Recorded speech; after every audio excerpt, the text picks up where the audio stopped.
Deixe os justos me ferirem, será uma bondade, e que ele me repreenda. Será um óleo excelente, que não quebrará a minha cabeça, pois ainda assim a minha oração estará nas suas calamidades. Salmo 141:5. É geralmente aceito pelos expositores que este salmo, como o anterior, com 2 dos que se seguem, foram compostos por Davi na época de seu banimento ou fuga da corte de Saul.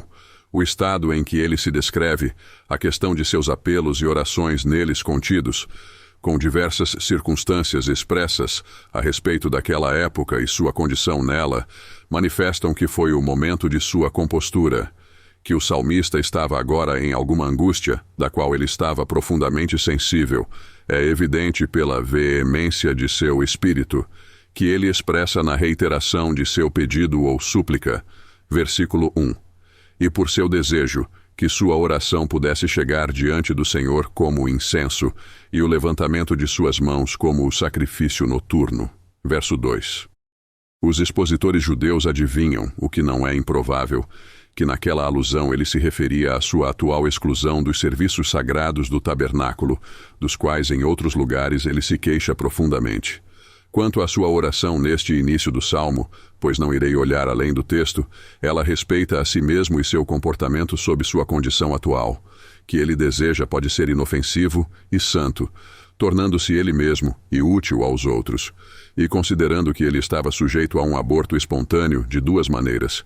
Primeiro, por uma exasperação de espírito muito elevada contra seus opressores e perseguidores, e em segundo lugar, por uma obediência fraudulenta e pusilânime a eles em seus maus caminhos.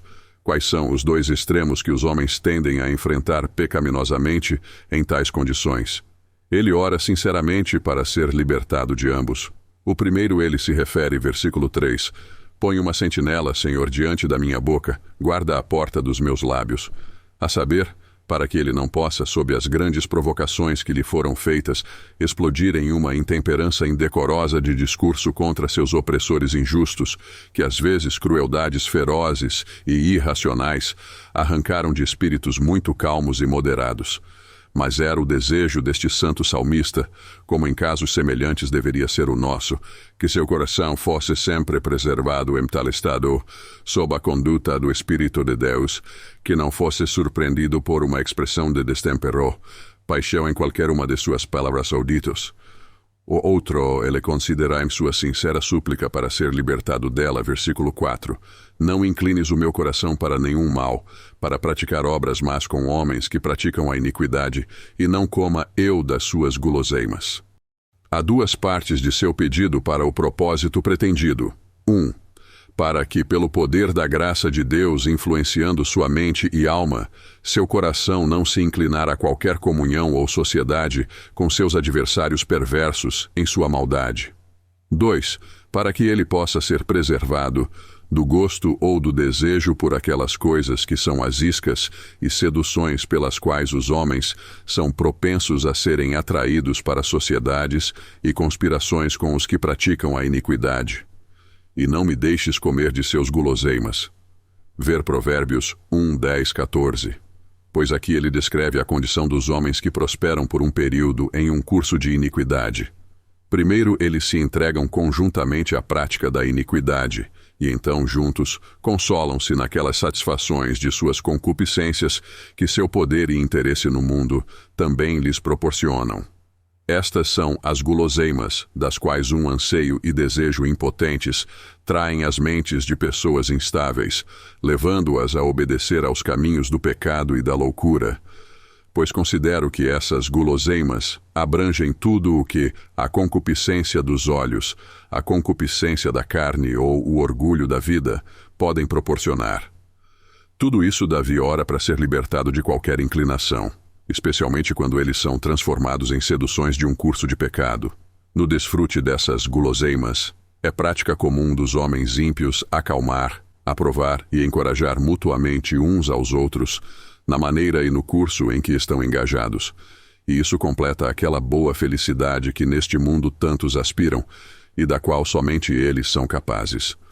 Tudo isso é apenas uma sociedade em prazeres sensuais e perecíveis, sem controle e com aplausos mútuos uns dos outros.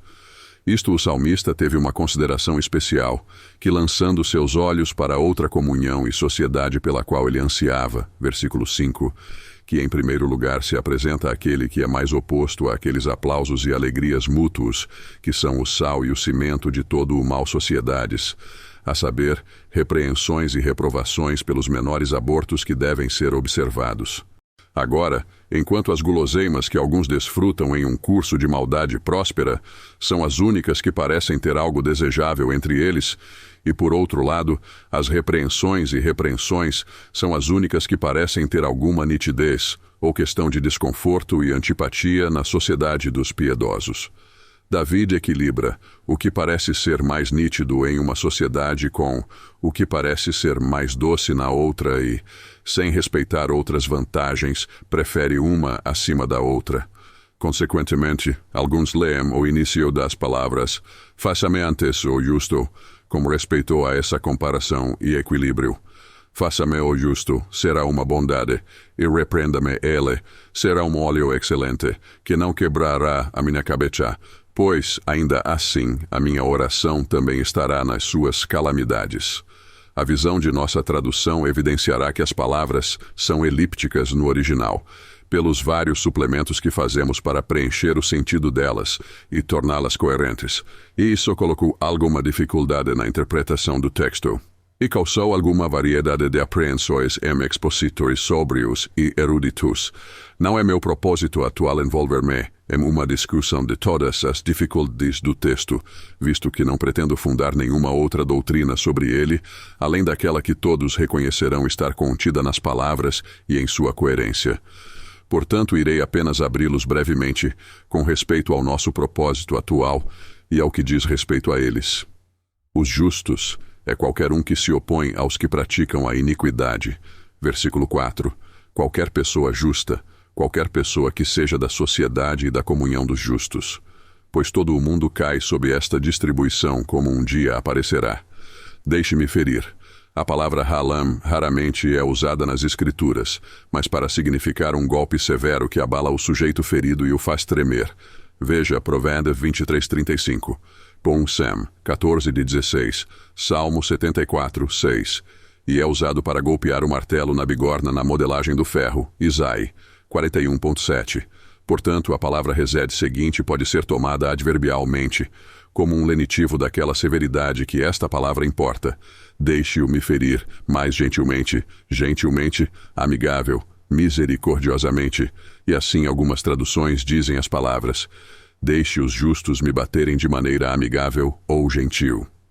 Mas não há necessidade de torcer a palavra para um sentido tão incomum, pois o salmista pretende mostrar que, para que ele possa ser libertado da sociedade dos homens ímpios e desfrutar da comunhão dos justos, ele não depreciar as maiores severidades que, de acordo com a regra, poderiam ser exercidas na repreensão ou reprovação dele. E isso ele faz com tão plena satisfação mental, com uma avaliação tão alta da vantagem que deveria ter com isso, que não diz que suportaria isso pacientemente e silenciosamente, mas será para mim uma benignidade, uma misericórdia, uma gentileza, como a palavra importa.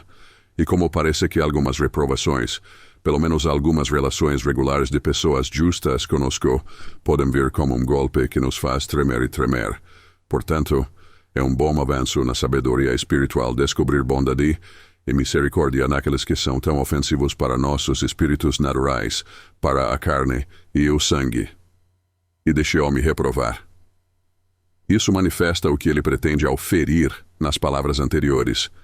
São reprovações que ele pretende, e a estes ele chama de ferir, em oposição à lisonjeira conformidade dos homens ímpios, uns com os outros no desfrute de suas guloseimas, e com respeito àquela inteligência e afeições com as quais alguns deles às vezes são acompanhados.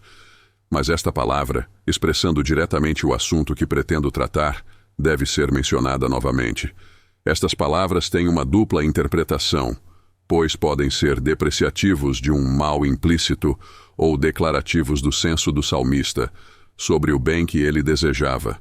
Kimchi no local observa que seu pai Joseph dividiu as palavras do texto e começou aqui um novo sentido, onde o salmista retorna ao final do 4º versículo. Não coma eu de suas guloseimas, e não deixe seu precioso óleo, isto é, suas lisonjas e calmantes no pecado. Quebrem minha cabeça, mas que as repreensões dos justos me preservem. Considerando as repreensões em sua própria natureza, ele as chama de golpes.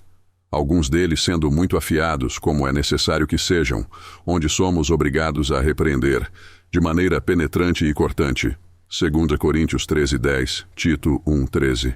Mas no que diz respeito ao seu uso, benefício e vantagem, eles são semelhantes ao óleo da unção que, sendo derramado sobre a cabeça, era ao mesmo tempo suave e agradável, e uma promessa da comunicação de privilégios espirituais, de onde não resultariam inconvenientes. A última cláusula das palavras que não pertencem ao nosso projeto atual, não insistirei em sua explicação. Algumas poucas coisas devem ser fundamentadas em nossa intenção principal, a respeito da natureza das reprovações que são propostas como uma questão de tal vantagem no texto. 1. A palavra aqui usada significa argumentar, disputar, contender em julgamento, bem como reprovar, repreender ou repreender. Seu primeiro significado é argumentar ou defender uma causa com argumentos. Por isso é usado como um termo comum entre Deus e o homem, denotando as razões reais ou fingidas apenas de um lado e de outro. Então o próprio Deus fala ao seu povo: vá agora e vamos implorar, raciocinar ou discutir juntos. Isaías 1:18. E Jó chama seus súplicas ou argumentos em oração a Deus. Eu encheria minha boca com argumentos. Jó 23:4. Portanto, isso só tem a verdadeira natureza de uma reprovação que é acompanhada de razões e argumentos para evidenciar aquilo a que tende. Censuras e repreensões precipitadas, infundadas, coléricas e precipitadas são más em si mesmas, e em nosso caso atual, sem consideração. Nem de fato alguém deve se envolver no gerenciamento de repreensões, se não estiver equipado com regras e argumentos para evidenciar sua necessidade e torná-las eficazes.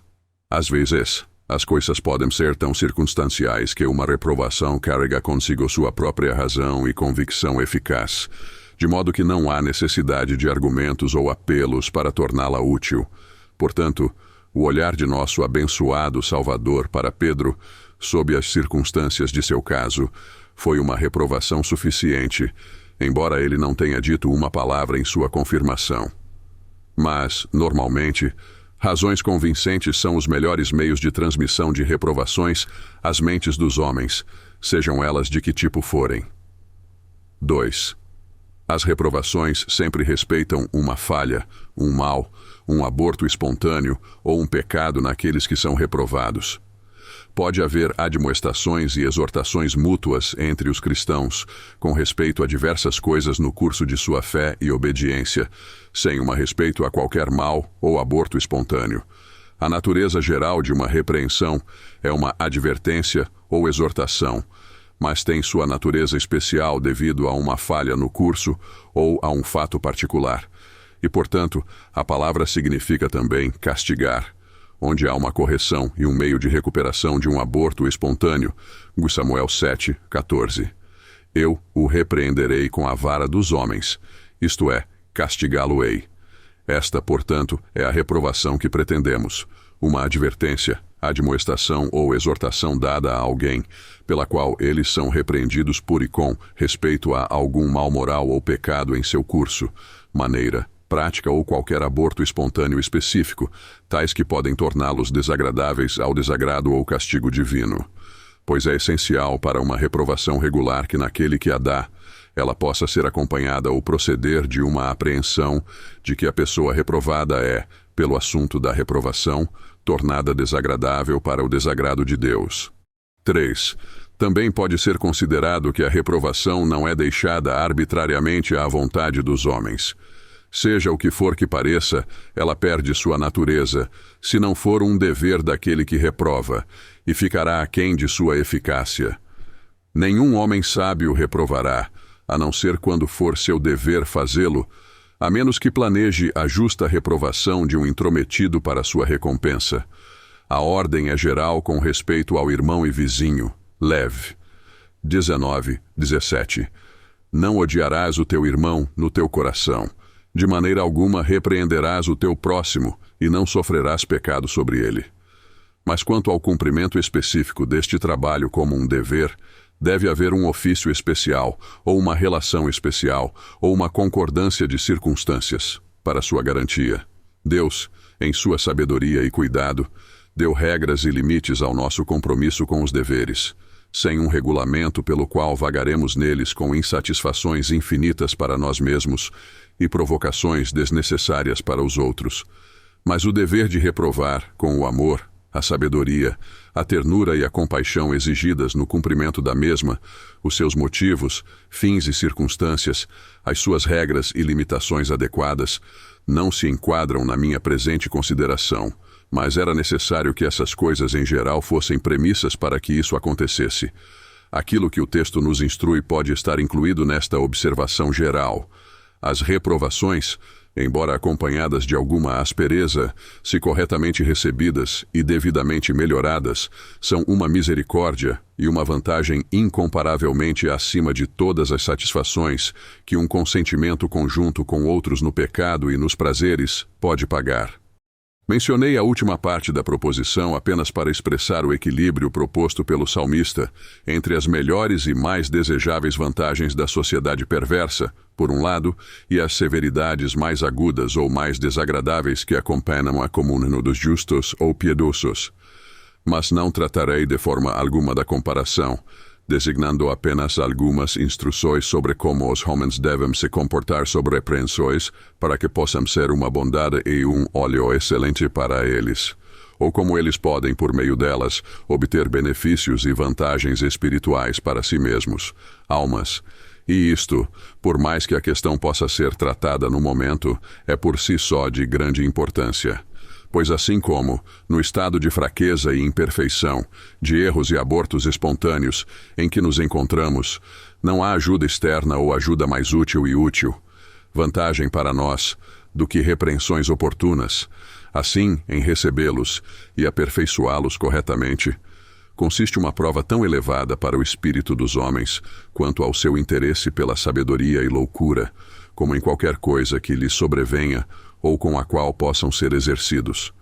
Pois, como escarnecedores das reprovações, aqueles que as ouvem de má vontade, que as suportam com arrogância e impaciência, com desígnios de vingança ou réplicas desdenhosas, têm os caracteres de orgulho e loucura indelevelmente fixados neles pelo Espírito Santo.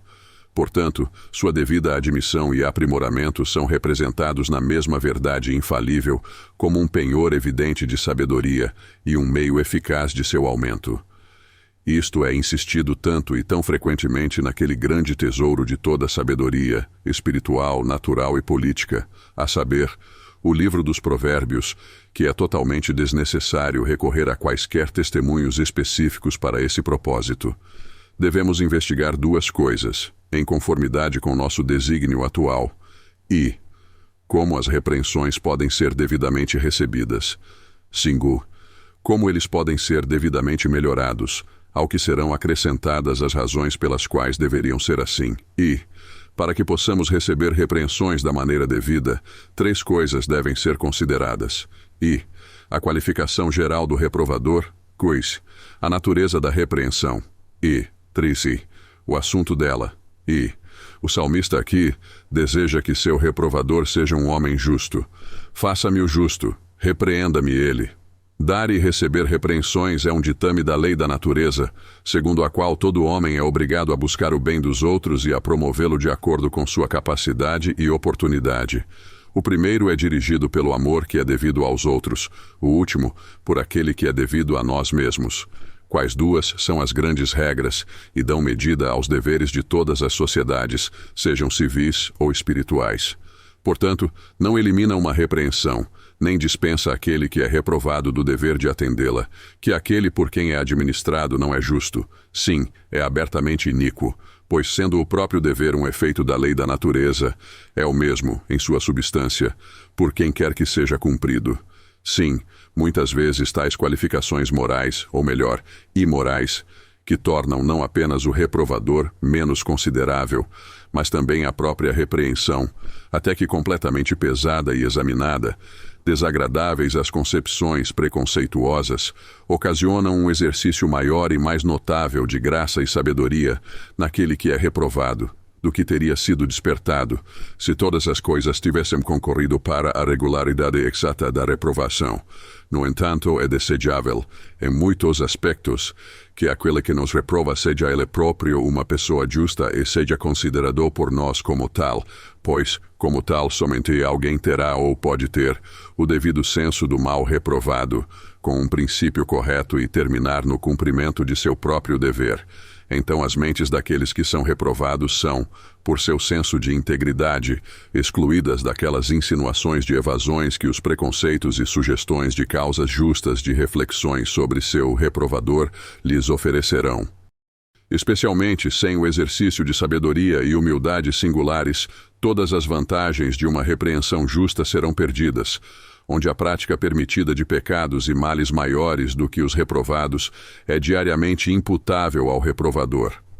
Daí vem a reflexão de nosso Salvador sobre a diligência inútil e hipócrita dos homens em tirar o argueiro dos olhos de seus irmãos, enquanto eles têm traves nos seus próprios olhos.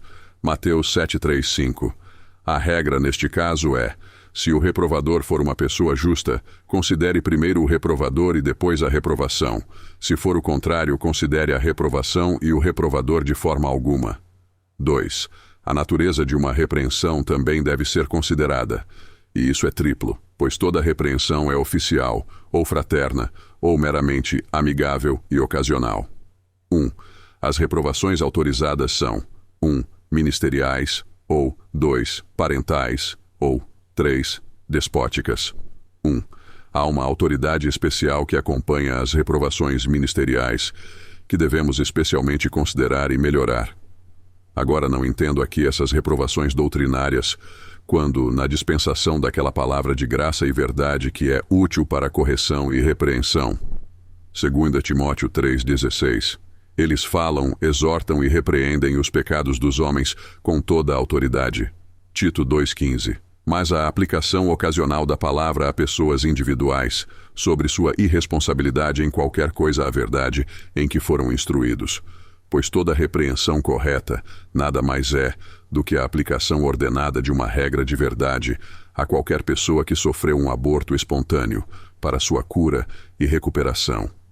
Onde, portanto, um ministro do Evangelho, na pregação da palavra, declara e ensina a regra da santa obediência com autoridade ministerial, se alguém do rebanho comprometido sob sua responsabilidade parecer em alguma coisa andar contrariamente a ela, ou ter transgredido-o em qualquer instância ofensiva, como é seu dever, cujo cumprimento lhe será exigido no grande dia, especialmente aplicar-lhes a verdade na forma de reprovação privada e pessoal. Portanto, ele ainda está acompanhado de sua autoridade ministerial, o que faz com que sua reprovação seja de natureza peculiar e, como tal, deva ser contabilizada. Pois assim como ele é ordenado como ministro a exortar, repreender, admoestar e reprovar cada um de seus encarregados conforme a ocasião exigir, ao fazê-lo ele desempenha e exerce seu ofício e poder ministerial. E aquele que é sábio não renunciará a considerações que possam dar eficácia a uma repreensão justa e devida, especialmente não aquele que, se for negligenciado, não será apenas um agravamento do mal pelo qual é reprovado, mas também acumulará sua culpa com um desprezo pela autoridade de Jesus Cristo. Portanto, a regra aqui é: quanto mais clara e evidente for a representação da autoridade de Cristo na repreensão, mais diligentes devemos ser em atendê-la e cumpri-la. Ele é o grande reprovador de sua igreja. Apocalipse 3,19. Todo o uso, poder, autoridade e eficácia das reprovações eclesiásticas fluem originalmente e são derivados dele. Nas reprovações ministeriais há a aplicação mais expressa e imediata de sua autoridade feita às mentes dos homens, que se for descuidadamente desprezado, ou orgulhosamente desprezado, ou evacuado por vacilações perversas, como é a maneira de alguns em tais casos, é uma evidência aberta de um coração que nunca assumiu sinceramente sua lei e seu jugo. Essas coisas são ditas sobre as reprovações pessoais dadas pelos ministros, principalmente aos de seus respectivos rebanhos, conforme a ocasião exigir.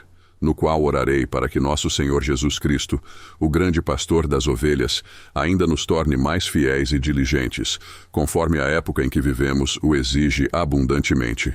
Mas, além disso, as censuras da Igreja, na admoestação e na excomunhão, têm a natureza e os fins das reprovações ministeriais. Mas o manejo de sua natureza e uso, com os deveres das pessoas que justamente se enquadram neles e o benefício que eles podem colher com isso, é um assunto muito longo e amplo para ser desviado aqui. 2. A repreensão autoritária é parental. A repreensão é de fato um dos maiores e mais principais deveres dos pais para com os filhos, e sem o qual todos os outros, em sua maioria, apenas os mimam até o massacre e a ruína. A negligência disso é a que nos encheu de tantos Absalões, cujas maldades ultrajantes são diretamente atribuídas à clemência pecaminosa e à negligência neste assunto, até mesmo dos pais piedosos. E, de fato, enquanto alguns pais são abertamente cruéis e depravados, mesmo aos olhos dos filhos, numa negligência sensual e desprezo pela luz da natureza, pelo que perdem toda a sua autoridade na reprovação, bem como todo o cuidado com isso. E considerando que a maioria tem tão pouca consideração pelo pecado como pecado, embora as coisas estejam toleravelmente bem em questões externas, que negligenciam a reprovação dele como tal, e muitos, através de uma prevalência tola e desprezível de afeto afetuoso, não darão atenção às loucuras pecaminosas, extravagâncias e abortos espontâneos de seus filhos, até que todas as coisas se tornem desesperadoras para eles. Mas acalme-os e aplauda-os em tais efeitos de orgulho, vaidade e devassidão, como deveriam ser severamente reprovados neles. A terrível e terrível degeneração da época em que vivemos deve-se muito à horrível negligência dos pais neste obrigação. Que a reprovação dos pais é um dever ensinado pela lei da natureza, confirmado nas Escrituras, prescrito sob severas ameaças e penalidades, exemplificado em casos de bênçãos e vingança por seu desempenho ou negligência, tornados indispensavelmente necessários por aquela depravação de nossa natureza que atua em filhos desde o ventre e cresce em força e eficácia junto com eles. Eu não precisaria provar, se isso estivesse diretamente diante de mim, que é uma questão de reconhecimento universal. Direi apenas que, embora haja, em muitos aspectos, uma impressão imediata da autoridade divina nas repreensões dos pais, o que os filhos devem considerar e saber por si mesmos é que a continuação da negligência ou do desprezo por eles é um sinal que raramente falha, de se aproximar da destruição temporal e eterna. Provérbios 30:17. 3. A reprovação autorizada é despótica, nomeadamente a dos governadores, governantes e senhores de família. Isto também faz parte da natureza dos anteriores, e sendo um dever fundado na lei da natureza, bem como reforçado por mandamentos divinos positivos, impõe uma obrigação peculiar de obediência àqueles que são assim reprovados. E quando os servos não consideram as reprovações sóbrias e cristãs como a ordenança de Deus para o seu bem, eles perdem as vantagens de sua condição e podem ser considerados sofredores não santificados em um estado de escravidão que tem um caráter especial de primeira maldição sobre isto. 4. A reprovação é fraterna, ou aquela que é mútua entre os membros da mesma igreja, em virtude daquela relação especial em que eles permanecem, e a obrigação daí resultante de vigilância mútua uns sobre os outros, com admoestações, exortações e reprovações. Como isso é peculiarmente designado por nosso Salvador, Mateus 18:15, em confirmação da ordenança na Igreja dos Judeus para esse propósito, Levítico 19:17, e confirmado por muitos preceitos e instruções no Novo Testamento, Romanos 15:14, 1 Tessalonicenses 5:14, Hebreus 3:12, 13, 12:15, 16. Portanto, a negligência disso é o que nos fez perder, não apenas o benefício, mas também o próprio natureza das sociedades eclesiais.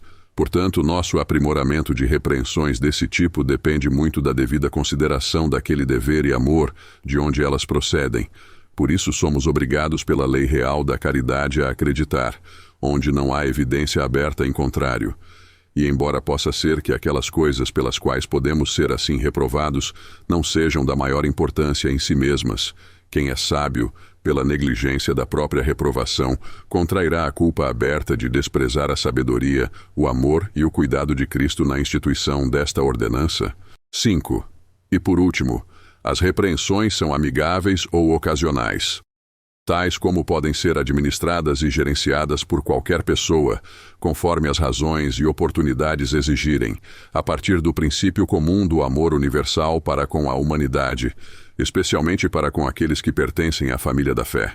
Estas também, tendo em si toda a natureza das reprovações, cairão sob todas as orientações subsequentes, que tenham respeito geral a elas. Se então quisermos aproveitar devidamente e melhorar em nosso proveito as reprovações que nos podem ser dadas, devemos considerar seriamente a natureza delas, com respeito àqueles por quem são administradas, pois todas as coisas que mencionamos são adequadas para influenciar nossas mentes a considerá-las e a cumpri-las. 3. A questão de uma reprovação deve ser devidamente ponderada por aquele que pretende obter qualquer benefício com ela, e a primeira consideração é se é verdadeiro ou falso. Não os levarei a uma distribuição mais minuciosa da substância e das circunstâncias do assunto pretendido, do todo ou de parte dele, mas suponha que, a partir de alguma consideração principal, toda repreensão, quanto ao seu assunto, possa ser denominada e considerada verdadeira ou falsa. E aqui as nossas próprias consciências, com a devida aplicação à regra, são o juiz e árbitro adequado. A consciência, se de alguma forma for iluminada pela palavra, dará uma sentença imparcial a respeito da culpa ou inocência da pessoa, no que diz respeito à questão de uma reprovação, e não pode haver evidência mais infalível de um aborto espontâneo em tal condição do que quando o orgulho, ou a paixão, ou o preconceito, ou qualquer afeição corrupta pode desafiar ou sufocar essa conformidade com uma reprovação justa, que a consciência certamente oferecerá. Romanos 2, 14 e 15. 1. Se uma reprovação quanto ao assunto for falsa ou injusta, e assim julgada com uma consciência imparcial, poderá ser considerada como uma questão de direito e de fato. No primeiro caso, o assunto pode ser verdadeiro, e ainda assim, a reprovação formalmente falsa e má. Neste último caso, o assunto pode ser falso, e ainda assim, a repreensão é um dever aceitável. 1. Uma reprovação é falsa em questão de direito, ou formalmente, quando somos reprovados por aquilo como um mal que é de fato nosso dever cumprir. Então Davi foi ferozmente repreendido por seu irmão Eliabe por ter vindo para a batalha contra os filisteus, atribuindo isso ao seu orgulho e à maldade de seu coração, ao que ele apenas respondeu: "O que eu fiz agora? Não há uma causa." 1 Sam 17, 28, 29. E Pedro repreendeu o próprio nosso Senhor Jesus Cristo por declarar a doutrina da cruz. Marcos 8, 32. E assim podemos ser reprovados pelos principais deveres que Deus exige de nós. E se os homens fossem tão livres na reprovação como o são na censura, não escaparíamos das repreensões diárias por tudo o que fazemos na adoração a Deus. Agora, embora tais reprovações geralmente possam ser encaradas como tentações e, portanto, imediatamente rejeitadas, como aconteceu nos casos apresentados, no entanto, às vezes, quando procedem do amor e são administrados com moderação, podem ser considerados cuidados necessários para olhar atentamente para os fundamentos e razões pelas quais procedemos nos deveres opostos, pelos quais outros se ofendem. 2. Se a reprovação for falsa de fato, em que isso nos é cobrado e reprovado em nós, do qual não somos culpados, 3 coisas devem ser consideradas para que não seja inútil para nós. Primeiro, as circunstâncias do reprovador, como 1. Se ele procede com algum erro provável, ou 2. Credulidade e facilidade na elaboração de relatórios, ou 3. Sobre suas próprias suposições más e infundadas, ou 4. De um verdadeiro ciúme piedoso que foi imposto tão facilmente quanto será, por algumas aparências de verdade. Sem a devida consideração destas coisas, nunca saberemos como levar isso corretamente para aqueles por quem somos reprovados, por aquilo de que não somos culpados.